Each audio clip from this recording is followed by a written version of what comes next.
ভেঙে গুড়িয়ে দেওয়া হচ্ছে বাবুল সুপ্রিয়র আমলে তৈরি হওয়া আসানসোল রেলের 7 নম্বর প্ল্যাটফর্মের পাশে মাত্র কয়েক বছর আগে তৈরি হওয়া যাত্রী নিবাস এবং টিকিট কাউন্টার।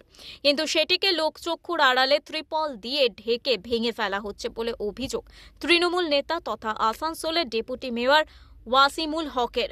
তার দাবি, মাত্র কয়েক বছর আগে প্রায় 6 কোটি টাকা ব্যয় করে নির্মাণ করা হয়েছিল এটি। এখন আবার স্টেশন সুন্দর করার জন্য ভেঙে ফেলা হচ্ছে এটিকে। তাহলে কি কোনো পরিকল্পনা ছাড়াই তৈরি করা হয়েছিল এই যাত্রীনিবাস? সেই প্রশ্নই করছে ওয়াসিমুল হক। বিজেপি নেতারা চিৎকার করেন তো পশ্চিমবাংলা নিয়ে, তাদেরকে আমি দেখিয়ে দিতে চাই এই যে 6 কোটি টাকা থেকে বেশি মানুষের ট্যাক্সের টাকা, সেটা রেল গভর্নমেন্ট সেন্ট্রাল গভর্নমেন্ট খরচা করলো। সেই রিজার্ভেশন কাউন্টার একদিন জনেও খুললো না, বিল্ডিংটা তৈরি হয়ে বন্ধে থাকলো, যাত্রী নিবাসটা তৈরি হয়ে বন্ধ থাকলো। এবার ওইটা বিল্ডিংটাকে ফির ভেঙে নতুন একটা স্টেশন মডার্নাইজ প্রজেক্টটা এনেছেন। তাহলে এই যে প্রজেক্টটা স্টেশনকে মডার্নাইজ করছে, আমরা স্বাগত জানাই যে আসানসোল স্টেশনকে সুন্দরভাবে কাজ করা হচ্ছে, সুন্দর করা হবে।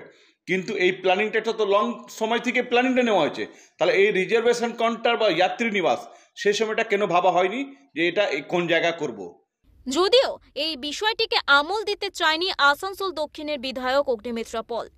তিনি বলেন এই বিষয়টি তার জানা নেই, তবে এই বিষয়ে তিনি খোঁজ খবর নেবেন। দেখুন, এই বিষয়টি আমি জানি না, আমি আপনার কাছে প্রথম শুনলাম। কিন্তু যদি এটা হয়ে থাকে আমি খোঁজ খবর নিই। কিন্তু আমার যেটা অফ হ্যান্ড যেটা মনে হচ্ছে যে আমাদের 431 কোটি টাকা আমাদের এই আসানসোল স্টেশনের মডার্নাইজেশনের জন্য টাকা পাঠিয়েছেন আমাদের মাননীয় প্রধানমন্ত্রী। বিশাল করে আমাদের আসানসোল স্টেশনকে হোটেলের মতো, একটা 5 স্টার হোটেলের মতো সমস্ত সুযোগ সুবিধে দিয়ে তার ডেভেলপমেন্ট হবে।